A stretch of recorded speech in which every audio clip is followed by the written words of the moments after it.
포피의 손을 잡아요. 포피의 귀를 기울여요. 마음을 열고 포피와 친구 되면 당신의 눈이 되어 세상을 보여드려요.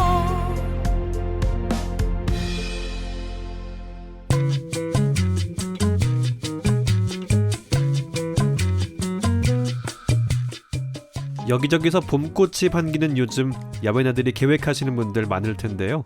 기온이 높아지면서 식중독균과 야생 진드기 활동도 활발해져서 야외 활동에 주의가 필요합니다. 전체 식중독 환자 가운데 3분의 1이 요즘과 같은 시기에 급격하게 몰린다고 하는데요. 도시락까지 준비했다면 더욱 신경을 써야 한다고 합니다. 봄철에 식중독이 늘어나는 이유는 아침 저녁 기온이 여전히 쌀쌀하고 음식물 보관에 대한 경각심이 떨어지기 쉽고 야외 활동할 때 장기간 음식물이 방치될 수 있기 때문이라고 하는데요. 도시락을 상온에 둘 경우 식중독균은 2시간 만에 19배, 3시간 만에 140배 급증하는 것으로 예측됐는데요. 되도록 음식은 한 끼 먹을 만큼만 준비하고 충분히 식혀서 용기에 담는 게 좋다고 합니다. 운반할 때는 자동차 트렁크보다는 10도 이하의 아이스박스에 담아야 합니다. 날씨가 따뜻한 요즘은 야생 진드기도 왕성하게 활동하는데요. 자칫 진드기에 물려 감염병에 걸리면 고열이나 설사부터 심하면 사망에 이를 수도 있습니다. 진드기가 많이 사는 풀밭 등의 옷을 벗어두거나 또 눕지 않고 긴 옷을 입는 게 바람직하다고 하고요. 집에 돌아와서는 바로 샤워하고 입었던 옷은 털어서 세탁하는 게 건강한 봄나들이를 즐기는 방법입니다. 코끝을 간지리는 봄바람 타고 나들이 떠나기 좋은 요즘입니다. 가족과 연인, 친구와 함께 떠날 생각에 마음도 살랑이는 봄소풍이지만 무턱대고 나섰다간 되레 병만 얻어올 수 있으니까요. 나들이 나가기 전 주의사항 꼭 지키시길 바랄게요. 그럼 4월 21일 목요일 내 손을 잡아요. 지금 출발합니다.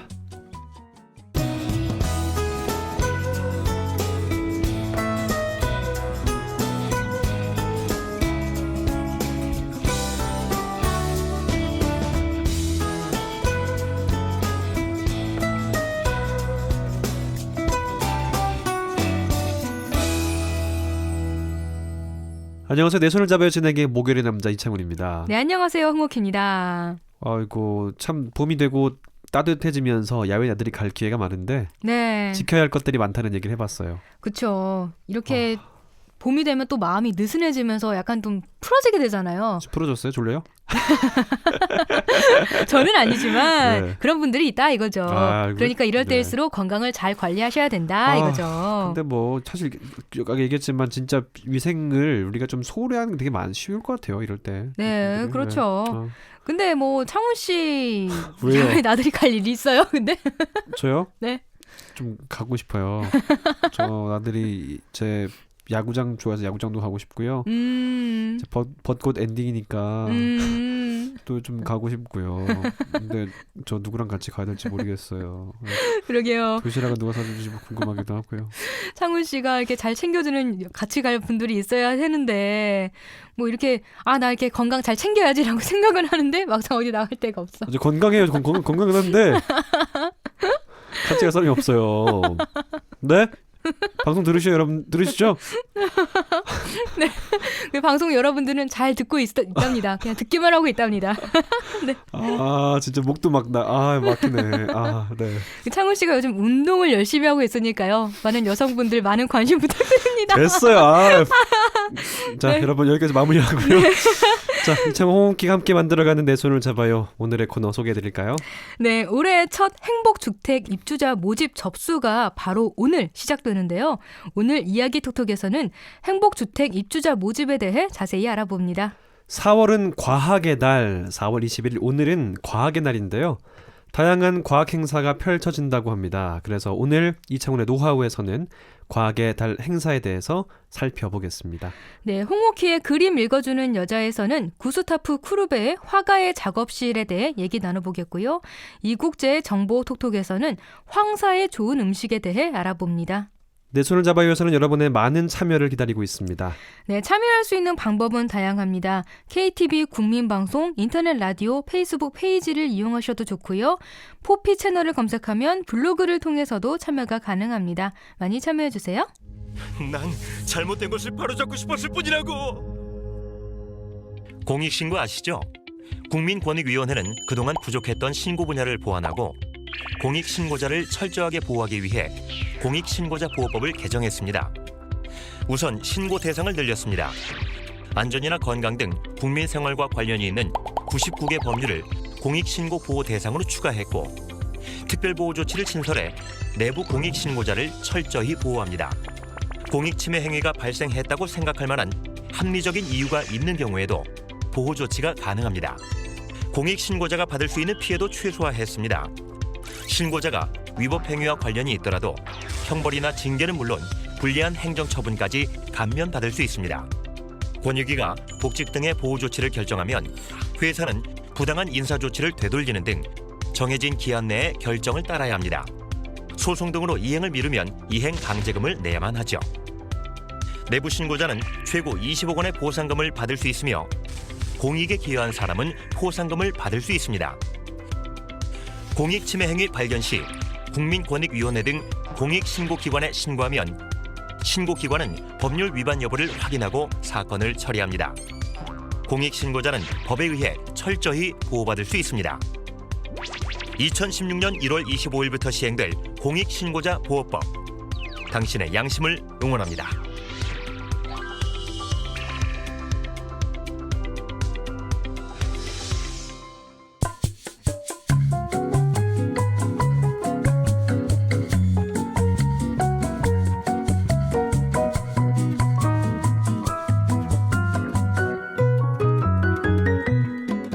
요즘 청년들 높은 전셋값과 월세, 주거비 부담이 커가지고 어려움을 많이 겪고 있잖아요. 그렇죠.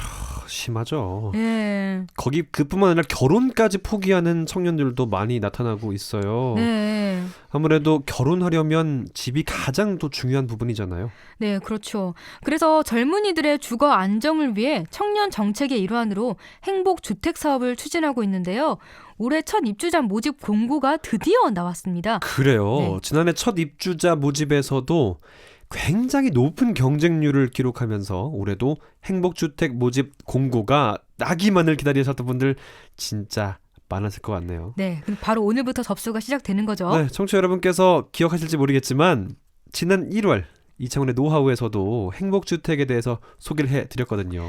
네, 행복주택은 대학생이나 신혼부부, 사회초년생을 위해 대중교통이 편리하거나 직장과 학교 가까운 곳에 지어지는 임대료가 저렴한 도심형 아파트였어요. 행복주택 임대료가 주변 시세보다 20에서 40% 저렴했고 최대 10년까지 거주가 가능하다는 점이 큰 장점이었죠.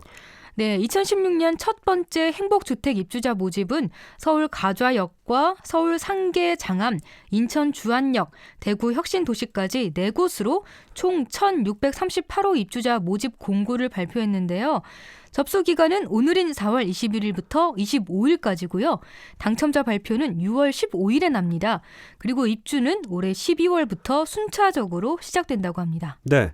사이버 모델하우스 사이트에 접속을 하면요. 올해 첫 모집 지구를 사전에 체험해서 볼 수 있다고 하고요. 와. 구체적으로 각 지역마다 어떤 특징들을 가지고 있는지 또 미리 살펴볼 수 있는데요. 한번 살펴볼까요? 네, 먼저 서울 가좌역 지구는요. 여기 창원시 근처 동네 아닌가요? 그렇죠. 네. 잘 들어보세요. 네.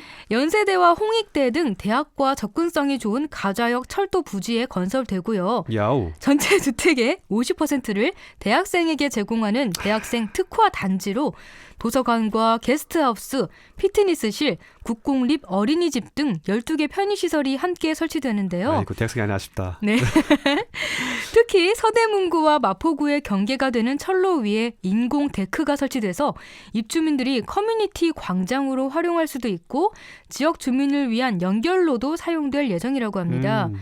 대학생 주택 월 임대료는 7만 원부터 18만 원 사이에서 입주자가 선택할 수 있다고 합니다. 와, 잠시만요. 네. 7만 원 정도가 최저. 네, 그러니까요. 진짜 싸네요. 저렴하네. 네, 창우 씨 다시 대학 들어가요. 갈까요? 네. 자, 그나마 저렴하다고는 하는 그 고시원 비용보다 진짜 저렴하네요, 이게. 그렇죠. 고시원도 좀 이렇게 역 가까운 데 가면 40만 원 정도 하거든요. 어휴, 좋은 방은. 비싸다. 네. 살아보셨어요? 네. 알아보셨구나, 살아보시고. 예. 네, 그래가지고 알고 있는데 7만 원이면 진짜 말도 안 되는 거죠. 말도 안 되는데 네. 너무 저렴해서. 네, 7만 원 데가 없거든요. 그리고 서울 상계 장암지구는요, 도봉산역과 도보로 10분 거리에 있고요. 주택 앞에 버스 정류장이 있어서 교통이 편리하고 인근에 중랑천과 수변 공원이 있어서 주변 거주 환경도 우수한 곳인데요. 이곳에는 1층에 노인복지 편의시설 등이 설치된다고 해요. 이곳의 사회초년생 주택 월 임대료는 11만 원부터 29만 원 사이에서 입주자가 선택할 수 있습니다. 와, 11만 원, 29만 원이요? 와, 네, 진짜 매력. 와, 터진다. 매력 터진다는 말 안 쓰는데 매력적이네요, 진짜. 예, 서울에 이런 데가 있어요. 교통도 좋고 주변에 강과 공원도 있고, 야, 진짜 땡기네요. 예. 네, 창우 씨 아직 2곳이 더 남았어요. 또 있어요? 인천 주항역 지구의 경우 인천 상권의 중심 지역 한 곳인 주안역과 연접해 있는 철도 부지에 건설되는데요. 네. 인근의 인천 제이밸리역이 위치해서 교통이 편리한 곳이고요. 게스트룸과 작은 도서관 등 편의시설도 함께 설치되는데요. 우와. 이곳의 대학생 주택 월 임대료는 6만 원부터 10만 원 사이에서 입주자가 선택할 수 있습니다. 진짜 인천에도 이번에 행복주택 입주 모집이 시작된다고 하는데 네. 특히 이번에는 최초로 지방에도 행복주택 입주 모집을 한다면서요? 네, 바로 대구 혁신도시에서 시작됩니다. 야오. 대구 혁신지구는 지방에 공급되는 최초의 행복주택인데요. 네. 인근의 도시철도 1호선 안심역과 사봉역이 위치해 있고 단지 인근에 버스 9개 노선이 운영되고 있어서 교통이 편리한 곳이고요. 대구대와 대구 가톨릭대, 경일대 등이 위치해 있어서 대학생이나 신혼부부, 사회초년생 등의 수요가 높을 것으로 예상되는 곳입니다. 어허. 이곳의 단지는 6개의 동으로 구성되는데 각 동마다 게스트하우스가 설치되고 단지 중앙에 위치한 커뮤니티 동에는 피트니스 센터나 북카페, 유아도서관, 스터디룸 등이 있는 복합 커뮤니티홀과 각종 동아리방, 게임룸 등으로 구성된 문화센터가 설치되고 전체 구역이 무료 와이파이 존이라고 해요. 이곳 신혼부부 주택의 월 임대료는 7만 원부터 26만 원까지고요. 대학생 주택의 월 임대료는 6만 원부터 13만 원 사이에서 입주자가 선택할 수 있습니다. 와, 이 대구역 신도시 지구 행복주택 진짜 매력적이네요. 특히 편의시설이 특징인 게 좀 많이 눈에 띄고요. 네, 다양한 편의시설이 있었죠. 네, 들어보니까 전부 다 진짜 매력이 그냥 막 다 담기는 곳인데 네. 그러다 보니까 올해도 행복주택의 경쟁률이 정말 높을 것으로 예상됩니다. 네. 자, 그동안 행복주택과 관련된 어떤 그 제도를 개선해달라는 의견들도 있었다면서요. 네, 아무래도 사회 초년생이나 대학생의 경우에는 6년의 거주 기간 동안 결혼이라는 변수가 생길 수가 있잖아요. 그렇죠. 그래서 이 점을 반영해달라는 목소리가 있어 왔어요. 그래요. 자, 게다가 아이가 생기는 경우도 있을 것 같고요. 그렇죠. 결혼을 하면. 그렇죠. 그리고 또 보통 집을 마련한 뒤에 결혼식을 올리는 경우가 참 많으니까 이럴 때는 이제 혼인신고가 돼 있어야지만 행복주택을 신청할 수 있어서 조금 예비 신혼부부들의 입장에서 조금 아쉬움이 클 것 같다는 생각 들기도 합니다. 네, 그래서 국토교통부는 지난해 행복주택 입주 기준 등에 대한 개선 방안을 마련하고 제도 개선을 완료했는데요. 신혼부부들이 행복주택을 첫 신혼집으로 선택할 수 있도록 입주자 모집 공고일을 기준으로 결혼 계획이 있는 예비 신혼부부에게도 청약을 허용했습니다. 이거 반갑네. 이 소식 반가울 것 같아요. 네. 자, 그럼 예비 신혼부부들은 행복주택을 이제 신청할 때 어떻게 하면 되는 거죠? 예비 신혼부부는 입주자 모집할 때 청첩장이나 예식장 계약서 등을 제출해서 결혼 계획이 있다는 것을 증명하면 되는데요. 확인하면 되는 거군요. 예. 네. 단 당첨됐을 경우에는 입주 전까지 혼인신고를 마쳐야 합니다. 아하. 그리고 행복주택에 거주하는 신혼부부에게 아이가 생길 경우에는 기존에 살던 주택보다 더 넓은 주택으로 옮겨 살 수 있도록 했는데요. 대학생과 사회초년생이 결혼으로 가족이 늘어났을 때도 해당된다고 합니다. 잘 됐네요. 그러네요, 진짜. 와, 네. 나 빨리 결혼 사람이 없네. 자, 많은 신혼부부나 대학생들의 걱정을 덜어줄 수 있을 것 같다는 생각이 들어서 지금 말도 꼬이면서 부럽기도 하면서 그렇네요. 그렇죠. 행복주택이 주목받는 가장 큰 이유는 저렴한 임대료 때문이잖아요. 네. 그래도 주거비 부담을 더 덜어주기 위해서 행복주택 입주 대학생은 금리 3% 이하의 버팀목 전세 대출을 이용할 수 있는데요. 보증금을 모두 대출받아도 매달 부담액이 20만 원 이하가 된다고 합니다. 아하. 수도권 대학생의 평균 원룸 임대료인 42만 원과 비교해도 절반이 안 되고요. 그렇네요. 고시원이나 오탑방보다도 저렴한 거죠. 그리고 행복주택은 기숙사와 달리 쫓겨날 걱정 없이 장기간 살 수 있다는 장점도 있고요. 맞아요. 제가 기숙사 살 때 방학 기간에 방 나가라 이랬었거든요. 그리고 추첨에 떨어지면 못 들어가기도 그렇죠. 하고. 못 들어가기도 하고 참 이게 굉장히 괜찮네요, 이거. 네, 그렇죠. 네. 행복주택은 재학 중일 때는 계속 거주할 수 있고 졸업 후에도 재계약이 가능해서 최대 6년까지 살 수 있다고 하고요. 야. 입주 후에는 취업을 못하더라도 최대 4년까지 살 수 있는데요. 대학생이나 취업 준비생이 취업에 성공해도 사회 초년생으로 전환해서 이사할 필요 없이 최대 10년까지 계속 살 수 있다고 합니다. 진짜 괜찮다 이거. 자, 이번 입주 모집을 시작으로 해서 올해 계속 순차적으로 입주 모집이 진행될 예정이니까요. 맞죠? 네. 올해 6월과 9월, 11월에도 행복주택 입주 모집이 시작되는데요. 6월에는 서울 마천 3지구와 고양 삼송, 화성 동찬, 포천 신읍, 대전 도안, 충주 첨단 산단지구까지 6곳에서 2088호를 모집하고요. 우와. 9월에는 서울 가양과 서울 신내 3, 서울 천왕 2, 의정부 호원, 성남 단대, 안양 관양, 대구 테크노, 광주 효천 2, 김해 진영 모두 9곳이고요. 12월에는 의정부 밀락과 파주 운정, 인천 서창, 익산 인화 4곳에서 입주 모집을 진행합니다. 다양하네요. 네. 행복주택 입주 신청이나 문의가 늘면서 더욱 편리하게 행복주택 신청을 도와주는 서비스도 도입된다고 하더라고요. 네, 국토교통부는 최근 행복주택 입주 모집 지구나 입주 자격 문의가 급증하면서 국민들의 편의를 위해서 행복주택 입주자 모집 지구를 확인하고 입주 자격을 진단받고 청약 시점에 문자 알림 서비스 신청을 한 번에 진행할 수 있는 행복주택 원스톱 서비스를 도입했는데요. 네. 행복주택 원스톱 서비스는 행복주택 홈페이지와 블로그뿐만 아니라 모바일에서도 서비스를 받아볼 수 있다고 합니다. 야, 청약 신청도 더 편리해졌다면서요? 네, 지난해부터 행복주택 입주와 관련돼서 제기된 고객 불편 사항을 해소하기 위해서 청약 방법이 개선됐는데요. 주 입주층인 젊은층이 출근이나 수업 등으로 낮에 청약이 힘든 점을 고려해서 24시간 청약이 가능하도록 했고 청약 신청 기간도 2일에서 5일로 늘어났습니다. 그리고 기존에는 방문 계약에서 온라인 계약도 병행할 수 있도록 했습니다. 괜찮네요. 행복주택 청약을 생각하고 계신다면 보다 좀 편리하게 청약 신청을 할 수 있는 그런 생각이 좀 들고요. 자, 행복주택 입주와 관련해서 보다 좀 자세한 내용을 알고 싶다면 어디에서 확인할 수 있죠? 네, 행복주택은 신청자별로 입주 자격과 임대 조건 등이 다르기 때문에 자세한 내용은 마이홈 콜센터 1600-1004 1600-1004번에 문의하거나 입주자 모집 공고일 이후 LH 홈페이지의 공고문을 확인하면 됩니다. 야, 그래요. 천사 좋다. 네. 자, 앞으로도 점차적으로 행복주택 공급량도 좀 늘리고요. 입지도 다양화할 계획이라고 하는데요. 자, 행복주택에 거는 그 기대가 저뿐만 아니라 모두가 큽니다. 행복주택이 젊은 층의 주거 안정에 많은 도움이 되길 바랍니다. 내 손을 잡아요에서는 여러분의 많은 참여를 기다리고 있습니다. 알고 싶은 정보가 있다, 방송에 참여해보고 싶다, 함께 나누고 싶은 사연이 있다, 모두 좋습니다. 페이스북에서 KTV 국민방송 인터넷 라디오를 검색하면 저희 페이지가 나오는데요. 주저하지 마시고 저희에게 메시지 보내주세요. 그리고 인터넷에서 포피 채널을 검색하면 블로그를 통해서도 참여가 가능합니다. 방송을 들을 수 있는 방법도 소개해드리죠. KTV 국민방송 홈페이지와 모바일 앱 팟빵으로 접속하면 실시간으로 들을 수 있습니다. 그리고 유튜브를 통해서도 만날 수 있는데요. 혹시 실시간으로 진행된 방송을 놓치신 분들은 팟캐스트 서비스를 이용하면 다시 청취하실 수 있습니다. 수업하면 제가 하고 싶은 것도 할 수 있고 또 제 공간도 마련할 수 있을 줄 알았는데 제 뜻대로 되지 않더라고요.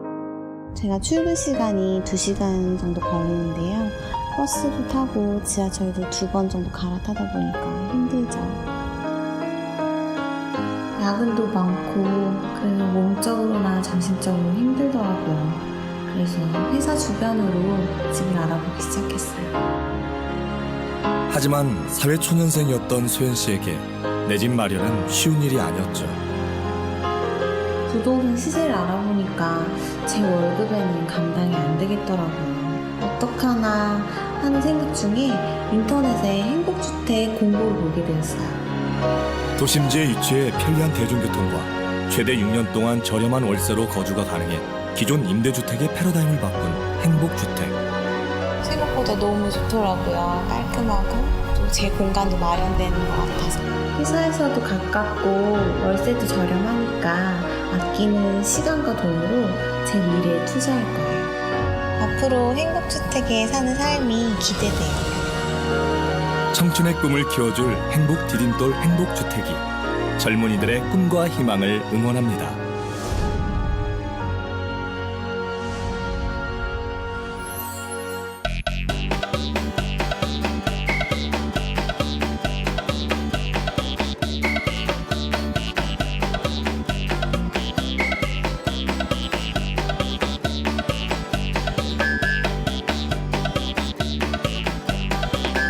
여러분은 지금 KTV 포피 채널 내 손을 잡아 듣고 계십니다.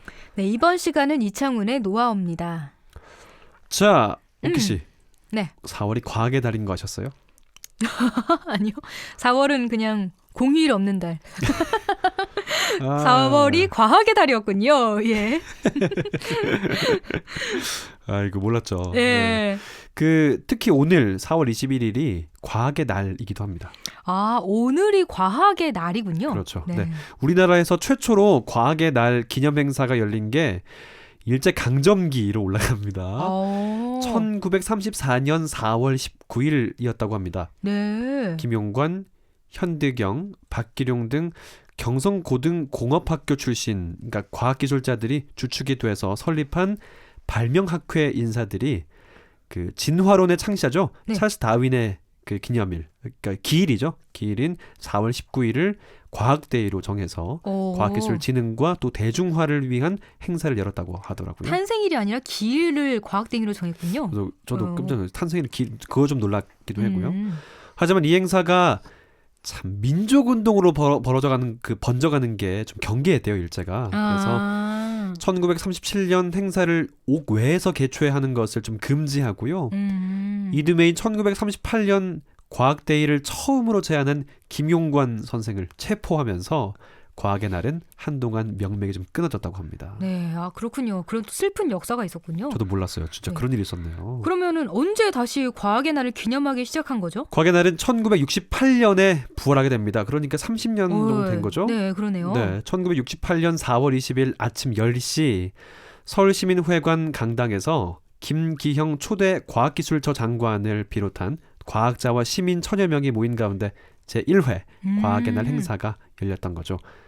이날은 과학기술 행정을 담당하는 정부 부처로 과학기술처가 처음 설립된 지 1년이 되는 날이었다고 하고요. 이 회마다 열리게 된 과학의 날 기념식에선 과학기술 진흥에 앞서 힘써온 과학기술계 유공자들을 표창을 해서 수상을 하고 있었고요. 또 과학의 날을 전후해서 과학기술 진흥과 대중화를 위한 또 다양한 행사를 열었다고 합니다. 네, 과학의 날에 이런 역사가 있는지도 몰랐고 특히 올해가 과학기술 50년이 되는 해로 더 의미가 깊은 날이라고 그렇죠, 하네요. 맞습니다. 예. 미래창조과학부는 과학기술 50년과 또 4월 과학의 달을 맞아서 과학기술의 성과를 국민과 공유하고 또 과학기술인들의 긍지를 좀 높이기 위한 다양한 행사와 이벤트를 추진하고 있는데요. 네. 과학기술과 정책 분야별 성과를 조명하고 또 미래 비전을 정립하기 위한 과학기술 50년 대토론회 시리즈를 추진하고 있습니다. 네. 올해로 20주년을 맞는 대한민국 과학창의 축전도 더욱 확대된다고 하고요. 오, 네, 뭔가 크게 하는 그런 느낌이 나네요. 기대되죠. 네. 오늘 제49회 과학의 날과 또 제61회 정보통신의 날 기념식엔 과학기술과 정보통신계의 주요 인사들 또 수상자 등 약 700명 정도가 참여를 했고요. 네. 이번 기념식에는 과학기술인과 또 정보통신인이 한자리에 모여서 의지를 다지고 또 과학기술과 정보통신 발전에 기여한 유공자를 포상했다고 하고요. 특히 올해는 국내 최초의 과학기술 연구소이자 또 지난 50년간 우리나라 과학기술 발전을 이끈 한국과학기술연구원에서 개최가 되면서 그 의미가 더욱 특별했다고 합니다. 네, 이번 과학의 날은 그 의미가 더 특별한 만큼 지속적으로 열리는 행사들이 많이 개최된다고요. 자, 먼저 앞서 소개해드렸던 대토론회가 열립니다. 예. 이 미래창조과학부는 이달부터 오는 11월까지 기초연구와 연구개발제도, 또 기초과학연구원, 글로벌 기후기술, 바이오 등의 분야로 나눠서 토론회를 또 개최하는데요. 이번 토론회를 5월까지 총 4회에 걸쳐 진행을 하고요. 7월에는 국가과학기술제도와 또 연구지원제도에 관한 토론 과제를 또 제시를 합니다. 이어 7월부터 11월에는 기초과학연구원에서 연구 분야별 국내외 석학을 초빙해서 선진국 연구 동향을 공유할 계획이라고 하고요. 네. 9월에는 글로벌 기후기술을 주제로 해서 미래부와 또 국내 기후기술센터 네트워크 기관, 또 출연 연구기관, 국제협력 전문가 등이 참여를 해서 개도국 협력 사업 활성화 방안 등을 또 논의한다고 합니다. 마지막 11월에는 미래부 바이오 연구개발 성과를 돌아보고 미래 정책 방향 선정을 위한 또 포럼을 개최할 계획이라고 하네요. 네, 대토론회가 올 한 해 동안 지속적으로 이루어지게 되는 거군요. 그렇죠. 그리고 또 어떤 다양한 과학 행사가 진행되는지도 궁금한데요. 자, 국립과천과학관을 비롯한 전국의 5개, 5대 국립과학관에서 미래과학기술 전시와 또 연구소 체험 등 정말 다양한 행사가 마련됐는데요. 네. 먼저 국립과천과학관은 해피사이언스 데이를 24일까지 열고 있습니다. 야외 과학문화광장에서 진행되는 과학체험 마당을 비롯해서 또 상상이 현실이 되다 이런 주제로 생활 가전제품 속 과학기술을 확인하는 특별 전시가 중앙홀에서 또 진행이 되고 네. 있습니다. 레고블럭 경진대회와 체험할 수 있는 레고브릭 페스티벌, 고등학생들이 팀을 구성해서 과학이론을 실험 쇼로 공연하는 사이언스 쇼 경진대회가 개최돼요. 이 밖에도 신기하고 재미있는 과학 실험 쇼인 사이언스 버스커, 서프라이즈 과학 탐험 공연, 2016 로봇 메이킹 데이 등 정말 다양한 공연과 부대 행사가 펼쳐집니다. 네, 너무 재밌겠어요. 그래요? 네. 다른 지역 과학관에서 열리는 행사도 소개해 주셔야죠. 국립광주과학관에서는요, 다음 달 15일까지 과학의 달 기념 과학문화축제 응답하라 사이언스를 개최해요. 네. 너무 많이 차용하는데? 세상을 바꾼 과학자와 기술을 연도별로 소개를 하고요. 대한민국 과학기술 50년의 역사도 조명합니다. 국립부산과학관에서도 다음 달 1일까지 제15회 부산과학축전을 열고요.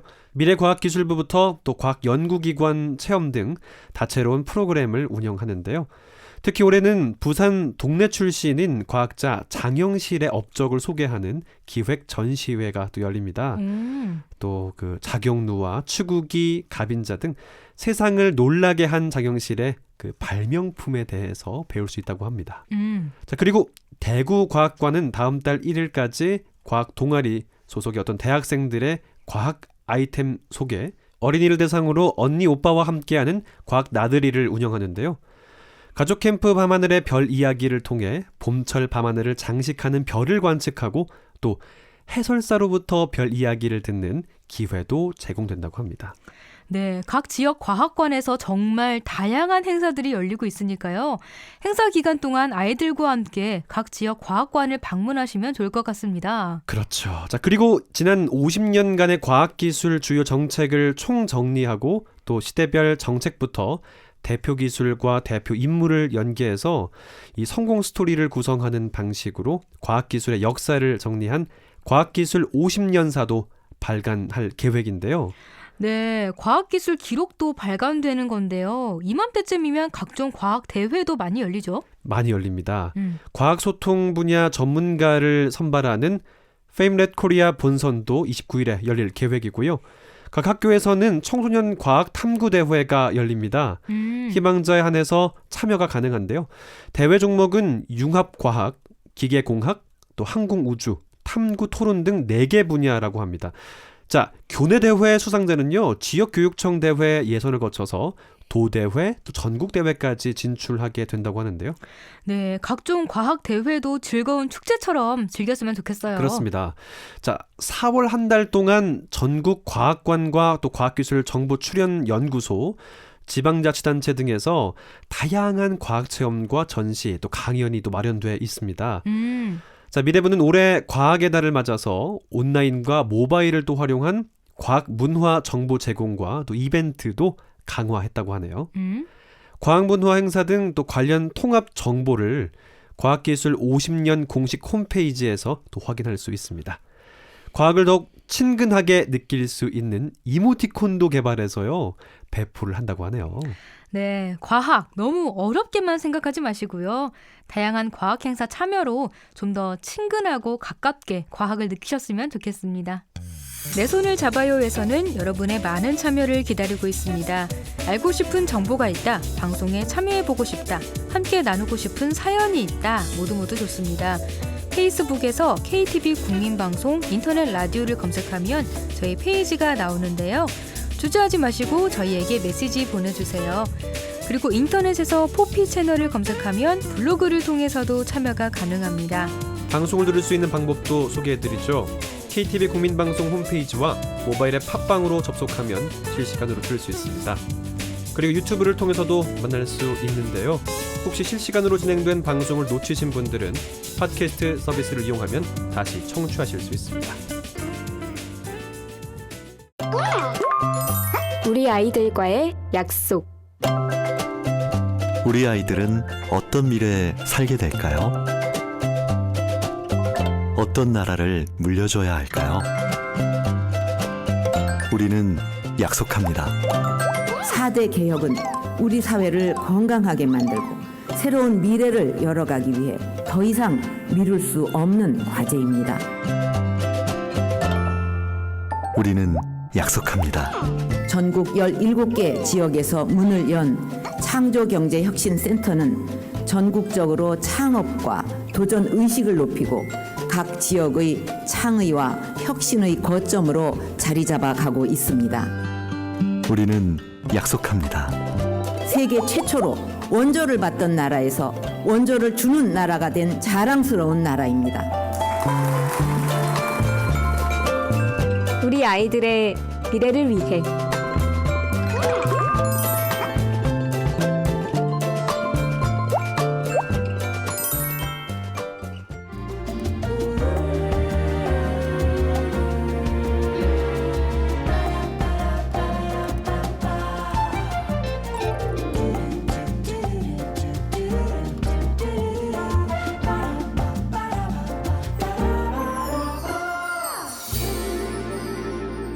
이번엔 그림 읽어주는 여자입니다. 오늘은 어떤 명화 만나볼까요? 네, 오늘 살펴볼 작품은 구스타프 쿠르베의 화가의 작업실입니다. 네, 오늘은 쿠르베의 화가의 작업실을 소개할 건데요. 부제가 화가로서의 7년 생활이 요약된 참된 알레고리입니다. 네. 어렵네요. 작품 제목이 화계 작업실 내용이다 보니까 약간 이 작업실 배경으로 해서 그 그림 그린 가운데 그림 가운데 네. 웃기다. 이 그림에서 7년 생활을 요약했다 뭐 이런 내용들인 거죠. 뭐 어떤 그림인지 좀 잘 안 떠오르네요, 전혀. 네, 그래서 이제 이야기를 듣다 보면 아 이런 그림이구나라고 하실 정도로 제가 설명해 드릴게요. 설레발이었나요? 네, 쿠르베는 이전에 제가 자화상 특집 했을 때 안녕하세요 쿠르베 씨라는 작품으로 소개한 적이 있는 화가인데요. 네. 창훈 씨는 이 화가 처음 듣잖아요, 그렇죠? 네, 사실 그렇네요. 네, 그러니까 간단하게 다시 알려드릴게요. 아하. 쿠르베는 사실주의를 대표하는 화가예요. 사실주의는 1840년부터 1870년까지 프랑스 회화에 나타난 새로운 예술 운동입니다. 이 예술은요, 이전에 주류를 이끌었던 양식과 반대되는 새로운 양식이 등장하고 또 그 이후에 또 이전의 양식과는 반대되는 새로운 양식이 등장하고 이렇게 상반되는 새로운 예술 양식이 등장하면서 발전하는 흐름을 유지해 왔는데요. 사실주의는 신고전주의와 낭만주의 다음에 나타난 예술 사조예요. 아, 사실주의, 신고전주의, 낭만주의 다 다른 거라고요? 네, 그런 거죠. 신고전주의가 신이나 영웅을 정적이고 이상적인 모습으로 표현했다면 그 다음에 나타난 낭만주의는 인간의 복잡하고 주관적인 감정을 격정적으로 때로는 상상력을 가미해서 그리는 특징을 지니고 있었는데요. 사실주의는 낭만주의가 강조하는 인간의 주관적인 감정과 격정적인 표현마저 부정하고 진짜 인간의 현실을 그리려고 했습니다. 그래서 도시 노동자와 농민을 포함한 당대의 인물을 어떠한 상상이나 주관 없이 눈에 보이는 대로 캔버스에 담는 걸 말해요. 아, 그래요? 네. 전 사실 잘 몰라서 그랬는데 지금까지는 이 사실주의가 진짜 사진처럼 이렇게 막 생생하게 막 똑같이 그리는 게 사실주의인 줄 알았어요. 네. 근데 얘기 들어보니까 아니었구나. 네. 우리가 그 우리말로 사실적이다라고 하면은 진짜 눈앞에 있는 것 같은 진짜 생생하게 3D 뭐 이런 느낌이잖아요. 그런 좀 그림을 입체적, 말하는 것 같잖아요. 그렇죠. 그런데 그런 뜻과 사실주의는 전혀 달라요. 다르네요. 네. 이거 장명을 제대로 해설을 아닙니다. 네, 그래서 사실주의가 아니라 리얼리즘이라고 그렇죠, 해서 리얼리즘. 맞다라고 하기도 하더라고요. 아하. 그러니까 사실주의는 얼마나 실물과 똑같이 그리느냐를 중요시한 게 아니라 얼마나 우리 현실을 가감 없이 그대로 그려내느냐를 강조하는 예술이거든요. 그렇군요. 오늘도 배우네요. 네, 쿠르베는 사실주의의 선구자로서 당대의 현실과 보통 사람들의 일상 그리고 고단한 노동 등을 어떤 과장도 축소도 없이 보이는 그대로 있는 그대로 그렸습니다. 근데 생각해 보면 그 노동한 사람 노동하는 장면을 그린 그림 자체가 좋은 사람 있을까요? 그렇죠. 아무래도 사람들이 딱 봤을 때 그냥 누가 되게 좀 지저분한 곳에서 일하고 있는 그림 그거 딱 봤을 때 뭐 별로 이렇게 소장 욕구가 들지는 그쵸, 않잖아요. 옷도 그렇고 여러 막 묻어 있고 여러 네. 가지 그리고 또 예전에 공장에서만 일했을 거 아니에요. 그때 그쵸, 같은 그쵸. 경우는. 그러니까 좀 그랬을 것 같기도 하고요. 이 네. 쿠르베의 그림이 네. 예술의 주요 소비자층이었던 부르주아 계층이 좋아할 만한 그림이 아니었어요. 아, 역시. 네. 쿠르베의 대표작 중에 돌 깨는 사람들이라는 작품이 있는데요. 말 그대로 돌을 깨는 노동을 하는 노동자들을 그린 그림이에요. 비평가들은 이 작품을 보고 돌을 깨는 것도 의미가 없는데 돌을 깨고 있는 인물들도 가치 없고 의미 없는 인물이라면서 쿠르베를 비판했습니다. 하지만 쿠르베는 아무도 관심을 주지 않는 그들의 노동하는 모습이 사회의 진실한 모습이라고 생각해서 그림을 그렸던 거예요. 그래요? 네. 그러면 오늘 이 그림 이 화가의 작업실엔 반응이 어떨지 궁금한데요. 왜냐면 화가 작업실을 그린 그거라면 딱히 막 부르주아나 이 비평가들 입장에서 봤을 때 불편한 그런 거 좀 많이 뺐을 것 같기도 하고요. 모르겠네요. 어떨까요? 네, 어때요? 과연 그럴까요? 쿠르베는요, 이 작품을 살롱에 출품했어요. 네. 이 작품이 완성된 1855년에는 파리에서 만국 박람회가 열렸던 해였는데요. 이 만국 박람회 일부에서 미술 단체의 정기 전람회인 살롱도 함께 개최됐습니다. 네. 이 살롱에 화가의 작품이 전시되거나 판매가 되면 그 화가의 위상이 높아지게 되거든요. 명성이 네. 쌓이고. 그렇겠죠. 그래서 많은 화가들이 이 살롱에 출품해서 뭔가 이게 전시되기를 바랬었어요. 쿠르베도 그 중에 하나였고. 아하. 근데 잠시 여기서 그림과 완전히 관련되는 이야기는 아니지만 상식을 좀 쌓을 겸해서 만국 박람회가 무엇인지 얘기를 해드릴게요. 알려주세요. 이 그림 코너를 진행하면서 만국 박람회 얘기가 종종 나왔거든요. 네. 그래서 한번 정리했으면 짚고 넘어가 주세요. 네, 좋겠다는 생각인데 오늘 할게요. 네. 만국 박람회는요, 산업화의 산물로 등장한 각 나라의 각축장이었어요. 요즘은 만국 박람회라는 말 대신 엑스포라고 하죠. 아, 그렇죠. 네, 그러니까 엑스포. 더 이해가 잘 되실 거예요. 아, 그런데 확 이해되네. 확. 그렇죠. 네. 만국 박람회에서는 각 나라가 생산한 공산품을 전시하고 판매까지 이루어졌기 때문에 누가 더 뛰어난 공산품을 만드는지 그렇게 자본주의가 경쟁하는 장이었어요. 아, 그렇겠다. 예. 네. 그 만국 박람회가 산업화의 산물이라고 했었잖아요. 그렇죠. 그러면 어디서 제일 처음 열렸을지도 예상이 되실 텐데요. 네. 산업혁명이 일어나고 가장 산업적으로 빨리 발전했던 나라 과연 어딜까요? 영국? 맞아요. 역시 공부 열심히 하셨나 봐요. 학창 시절에. 큰일 날 뻔했네. 머리야. 네. 1851년 런던에서 최초로 만국 박람회를 열었습니다. 아하. 이 만국 박람회는 일회성 행사이기 때문에 행사가 열리는 건물들도 모두 일회용이었어요. 그래서 이때 실험적인 건축 양식이 시도되기도 했는데요. 런던 만국 박람회 때 건물 전체를 유리로 지어 만든 수정궁이라는 건축물이 큰 화제를 화재를 낳았습니다. 네. 요즘은 전체가 유리로 된 건물이 많지만요. 당시만 해도 전대미문의 혁신적인 시도였어요. 그런데 런던의 만국 박람회가 대성공을 거두고 그 건축물까지 화제가 되자 프랑스 입장에서는 배가 좀 아팠습니다. 아, 예. 그럴 수 있겠다. 그렇다면 이 프랑스에서도 만국 박람회를 열어야겠죠. 그렇죠. 열어야죠. 우리도 한번 크게 해보자 하는 한번 마음으로 해보자. 1855년에 파리에서 만국 박람회를 열었던 거예요. 파리에서 열었군요. 그리고 이때 쿠르베가 만국 박람회 살롱에 작품을 출품한 거죠. 자, 화가의 작업실을. 네. 이때 프랑스를 이끌었던 사람이 나폴레옹 3세였는데요. 큰 행사 때는 아무래도 이 와인, 술 이렇게 많이 팔리니까 그렇죠. 많이 팔리죠. 구매자에게 더 정확한 이 와인에 대한 정보를 주기 위해서 보르도 와인의 최고급부터 단계를 나누는 등급을 정하고 팔았어요. 네. 이때 정해진 공식적인 와인 분류법은 지금까지도 여전히 와인의 등급을 나누는 방법이라고 합니다. 아, 그래서 최고 등급을 그랑크리라고 하는데요. 프랑클. 이 몇백만 원 하는 와인, 정말 최고가를 자랑하는 와인을 잘 보면 1855년에 그랑크리로 지정됐다는 문구가 있대요. 오. 네. 파리에서는 1855년 이후에도 몇 번의 만국 박람회가 열렸지만 건축에 있어서는 영국의 수정궁을 능가하는 건축물이 없어서 자존심이 상했었는데요. 그런데 1889년 네. 프랑스 대혁명 100주년을 기념하는 해에 열린 파리 만국 박람회에서 건축가 에펠이 에펠탑을 만들면서 우와. 마침내 역사적인 건축물까지 탄생하게 됩니다. 짜잔. 네. 이네요. 네. 에펠탑이 만국 박람회 때문에 만들어진 거죠. 아, 진짜 몰랐다. 네.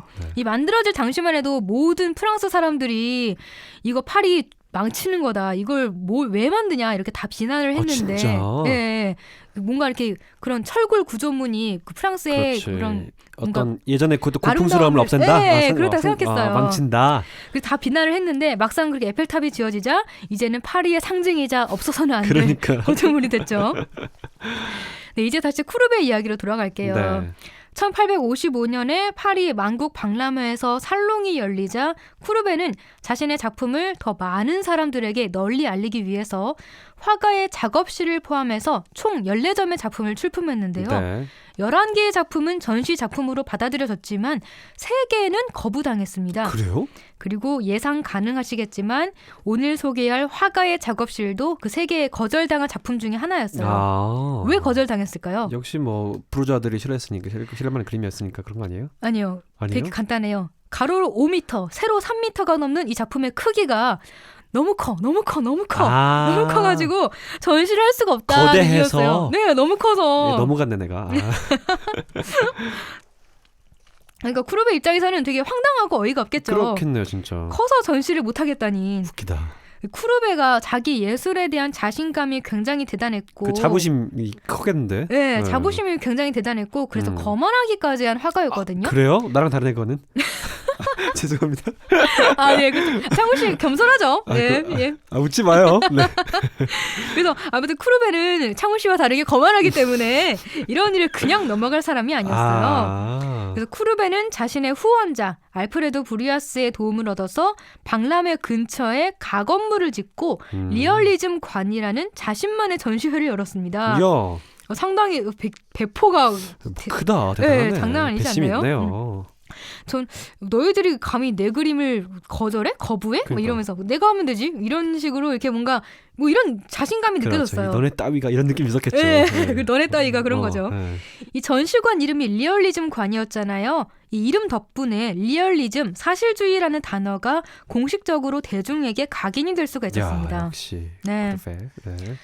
어쨌든 이 작품, 이 리얼리즘관, 이 전시회 덕분에 대중에게 내 작품을 알리겠다는 쿠르베 소기의 목적은 달성이 된 거죠. 네. 그리고 이 작품의 부제가 화가로서의 7년 생활이 요약된 참된 알레고리라고 했잖아요. 네. 그만큼 이 작품은 7년의 화가 생활 동안 쿠르베가 고민하고 그림에 담고자 했던 철학이 이 하나의 그림으로 요약된 작품이라고 할 수가 있습니다. 와. 이 작품은 3개의 부분으로 나뉘는데요. 네. 왼쪽은 쿠르베가 소재로 삼았던 평범한 사람들, 그리고 계층들이 모여 있고요. 중앙에는 쿠르베 자신, 그리고 오른쪽에는 쿠르베를 지지했던 사람들이 있습니다. 그렇구나. 네. 자, 그렇다면 자신을 지지했던 사람들을 어떻게 그러면 표현했는지 궁금한데요.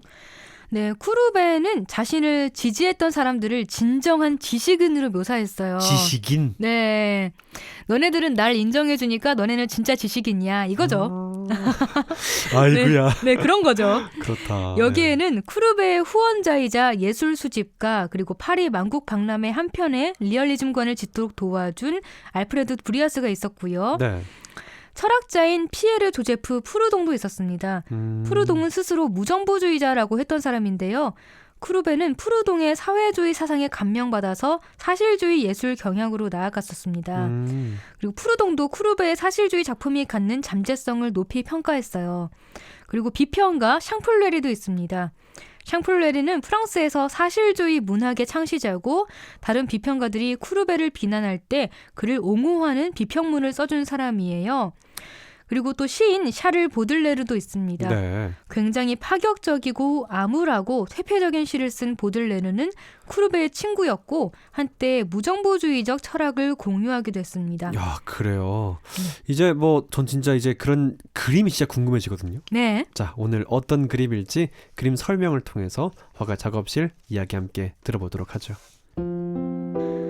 구스타프 쿠루베는 19세기 프랑스에서 사실주의를 대표하는 화가입니다.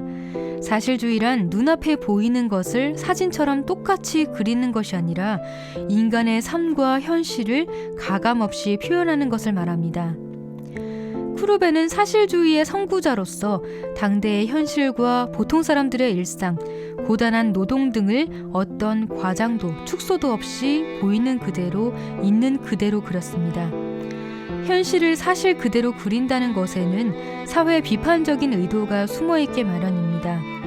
쿠루베의 사실적인 작품을 당시 부르주아 계층이나 대부분의 비평가들은 좋아하지 않았습니다. 하지만 자신의 작품에 대한 자부심이 대단했던 쿠루베는 화가의 작업실 작품을 통해 자신의 사실주의 철학이 어떤 것을 말하는지 담아냈습니다. 화가의 작업실은 단지 그림만 그리는 공간이 아니라 여러 화가들이 모여 예술적인 토론을 하고 현실의 문제를 치열하게 고민하던 장소였습니다. 쿠루베는 그런 자신의 작업실을 그려 화가로서 7년 동안 고민해온 사실주의자로서의 성찰과 시대의 문제에 대한 통찰을 표현했습니다. 이 작품은 총 3부분으로 나눠져 있습니다. 그림의 가운데 커다란 캔버스 앞에 앉아있는 인물은 쿠루베 자신입니다. 쿠루베는 자신의 고향 프랑슈 콩테의 풍경을 그리고 있습니다. 쿠루베 옆에는 누드의 여자가 서 있는데 아름답거나 이상적이지 않고 굉장히 현실적으로 그려졌습니다. 이는 진실을 그린다는 것을 나타냅니다. 쿠루베의 그림을 바라보고 있는 꼬마 아이는 맑고 순수한 눈으로 세상을 바라보면서 쿠루베가 사실적인 그림을 그릴 수 있도록 도와주는 상징을 지니고 있습니다. 쿠루베 양옆에는 서로 다른 분위기를 지닌 사람들이 모여 있습니다. 그림 오른쪽에 모여있는 사람들은 쿠루베를 지지하는 지식인들입니다. 가장 오른쪽에 책을 읽고 있는 사람은 시인 보들레르이고 의자에 앉아있는 사람은 사실주의 문학을 창시한 소설가 샹플레르입니다. 구석에서 갈색 옷을 입고 팔짱을 낀 채 서 있는 남자는 쿠루베를 후원한 예술품 수집가 브리아스입니다.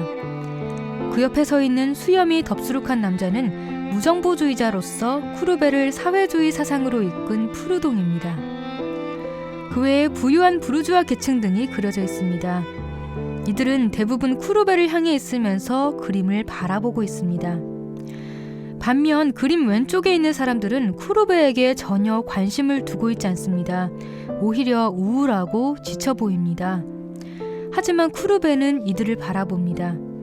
이들은 쿠루베가 현실을 담아내기 위한 소재였던 성직자, 상인, 사냥꾼, 노동자, 실업자, 거지 등 평범한 사람들이기 때문입니다. 특히 사냥개를 옆에 두고 앉아있는 남자는 당시 황제였던 나폴레옹 3세를 모델로 했습니다. 쿠루베는 공화정을 무너뜨리고 황제로 즉위한 나폴레옹 3세를 혐오했습니다. 그래서 시민 계급을 위협하는 사냥꾼 이미지로 나폴레옹 3세의 얼굴을 그려놓은 것 같습니다. 사냥꾼 주위에 버려진 기타와 커다란 모자는 사실주의 이전의 지배적인 예술 양식이었던 낭만주의의 몰락을 가리킵니다. 쿠르베는 인간의 격정적인 감정을 상상력을 더해서 주관적으로 표현한 낭만주의 예술에 반감이 있었고, 그래서 현실을 현실 그대로 표현한 사실주의 작품을 그렸습니다. 캔버스 바로 뒤쪽에는 누드의 남자 모델이 있습니다. 그런데 이 남자는 십자가에 매달린 듯한 자세를 하고 있습니다. 남자의 축 처진 모습에서 죽음 혹은 허망한 삶이 느껴집니다. 쿠르베는 이 작품을 그리고 나서 샹플레리에게 이런 편지를 씁니다. 왼쪽에 있는 이들은 죽음을 먹고 사는 사람들이고 오른쪽에 있는 이들은 생명을 먹고 사는 사람들이다. 쿠르베는 이들 사이에서 그림을 그리는 것으로 예술이 두 계층 간의 갈등을 봉합하는 중재자의 역할을 할 수 있다는 것을 암시하고 있습니다. 그런 그가 해답으로 제시하고 있는 것이 바로 그가 그리고 있는 자연입니다. 양분된 사회를 화해시키고 미래로 나아가기 위해서는 산업이나 정치가 아니라 자연으로 돌아가야 한다고 제시하고 있는 것입니다. 네, 그림 감상했습니다. 자, 가운데 있는 쿠르베를 기준으로 봤을 때 그림 오른쪽에는 쿠르베를 지지해주는 지식인들이 있네요. 그리고 네. 왼쪽에는 쿠르베가 그림의 모델로 삼았던 당시 대중들이 있는 거죠. 네. 자, 그러니까 사실주의를 지지하는 사람들도 있고 사실주의의 또 모델이 된 사람들을 같이 그린 어떤 그림이네요. 네, 그런 거죠. 실제로 이 쿠르베의 작업실에 이들이 모두 있었던 게 아니라 쿠르베가 자신의 사실주의 철학을 표현하기 위해서 이렇게 연출을 한 거죠. 그러니까 즉 사실주의란 눈앞에 있는 것을 그대로 그리는 게 아니라 진실을 그린다는 의미를 이 작품을 통해서도 알 수 있게 됩니다. 배웠습니다, 오늘요. 오늘은 이렇게 쿠르베의 사실주의 철학을 담은 작품 화가의 작업실을 살펴봤습니다. 청취자 여러분도 듣고 싶은 작품이 있으시다면 페이스북 KTV 국민방송 인터넷 라디오 페이지나 블로그에서 남겨주시면 되는데요. 언제든지 그림 읽어주는 여자의 문을 두드려 주시기 바랍니다. 또 같은 실수야? 배우는 게 좀 늦어서 혹시 나가랄까봐 걱정했던 나. 적성과 안 맞는 부서라서 나까지 야근하잖아. 늘 관둘까 고민했던 나. 공정한 인사 기준을 만난 후 모든 것이 달라졌습니다. 걱정 마요. 제대로 교육받고 왔더니 업무에 자신감이 생겼어요. 딱 맞는 부서로 옮기고 나서 성과 팍팍 내고 있어요. 공정인사는 능력을 키워 새로운 기회를 만듭니다. 내 인생 또 하나의 찬스. 노동개혁.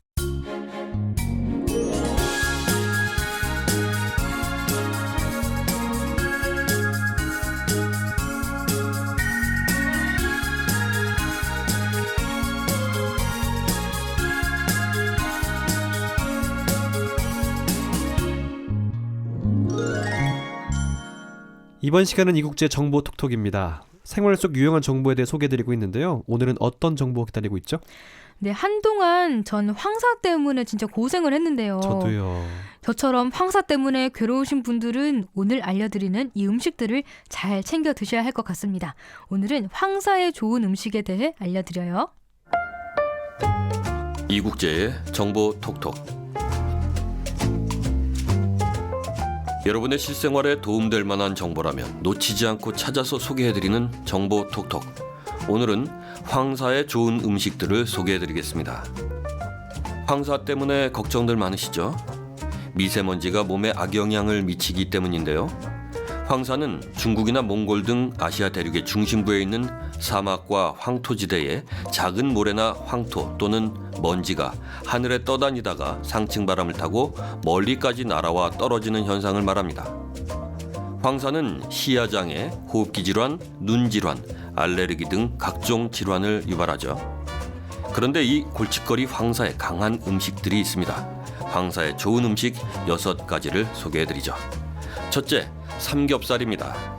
돼지고기를 섭취하면 돼지고기 속 불포화 지방산이 카드뮴과 납 등 환경 오염성 중금속을 흡착시킨 후에 배출시키는 작용을 한다고 합니다. 둘째, 굴과 조개입니다. 굴과 조개에는 중금속을 해독하는 데 아주 중요한 역할을 하는 성분 중 하나인 아연이 많이 들어 있습니다. 따라서 굴과 조개 등을 섭취하면 체내에 쌓인 납을 배출하는 효과가 있답니다. 아연은 특히 붉은 살코기, 굴, 조개 등에 많이 함유되어 있습니다. 셋째, 양파, 양배추, 마늘입니다. 수은이 과다하게 체내에 누적되는 것을 막으려면 유황 성분이 든 음식이 좋습니다. 채소 속의 유황 성분은 체내에 들어오는 수은과 결합해서 담즙을 거쳐 변으로 배설됩니다. 넷째, 미역, 다시마입니다. 미역에 포함된 알긴산 성분도 탁월한 중금속 해독 효과가 있습니다. 알긴산은 수용성 섬유질로 미역, 파래, 다시마 등에 많으며 스펀지가 물을 흡수하듯이 중금속, 농약, 환경호르몬, 발암물질 등을 흡착해서 배설합니다. 다섯째, 클로렐라가 든 건강식품입니다. 건강기능식품으로 섭취하는 클로렐라 또한 중금속 해독 효과가 있습니다. 클로렐라 속에 칼슘, 아연, 마그네슘, 단백질 등이 소장에서 혈액으로 카드뮴이 흡수되지 못하도록 막아주는 역할을 하는 것으로 알려져 있습니다.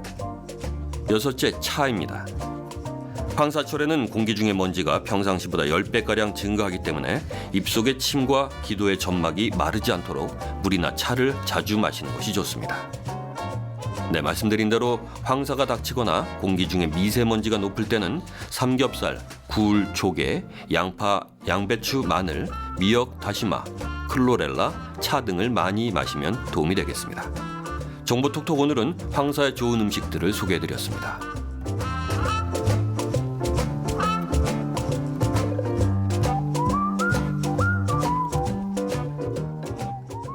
이런 것들이 있었네요. 네. 제가 좋아하는 건요. 제가 좋아하는 것만 읽어드릴게요. 좋아하는 것만. 첫째, 그러세요. 네. 삼겹살입니다. 셋째, 양파, 양배추, 마늘입니다. 그리고 여섯째, 차, 티입니다. 창훈 씨의 선택을 받지 못한 창훈 씨가 싫어하는 음식들 제가 알려드릴게요. 창훈 씨가 싫어하지만 황사에 좋은 음식 굴과 조개, 미역과 다시마 그리고 클로렐라가 든 건강식품. 야, 제가 역시 고기만 좋아하나 보다. 갑자기 첫째 삼겹살, 우와 이거다. 근데 뭐 굴과 조개 이러고 미역과 다시마 그래요. 이러고 네. 클로렐라 이러고 그냥 제가 방송을 위해서 방송에 여러분들도 긴장도를 위해서 하는 건데요. 아무튼 황사에 좋다니까요. 네. 골고루 드세요. 아 근데 중요한 게 하나 빠졌어요. 뭐죠? 뭔지 모르겠어요. 네, 바로 물이에요. 아, 물. 황사 되게 심한 날에는요 수시로 물 마셔주는 게 굉장히 좋아요. 아 그렇군요. 네. 물이 가장 또 기본이 될 수가 있겠네요. 물 많이 먹어줘야 돼요. 네. 제가 그래서 살아가는 것 같기도 하고요. 무슨 말인지 모르겠지만 물 진짜 많이 드셔야 돼요. 네. 네, 물 자주 드시고요. 오늘 알려드린 황사에 좋은 음식들도 이렇게 좀 좋아하는 것뿐만 아니라 또 안 좋아하는 것도 잘 이렇게 골고루 챙겨 드시면서 괴로운 황사도 잘 지켜내시길 바랍니다. 오늘 황사 안 심해요? 그러게요. 오늘 어떤지 모르겠네. 아 황사 심으면 고기 좀 먹으려고 그랬더니. 그저 고기 사랑. 네. 아닙니다. 알겠습니다. 자, 4월 21일 내 손을 잡아요. 오늘은 준비한 소식 여기까지입니다. 네. 참 오늘 목요일이네요. 다음 주 월요일, 저는 다음 주 목요일에 뵙겠습니다. 지금까지 진행의 이창훈이었습니다. 네, 홍옥희였습니다. 함께해 주신 여러분 고맙습니다. 고맙습니다.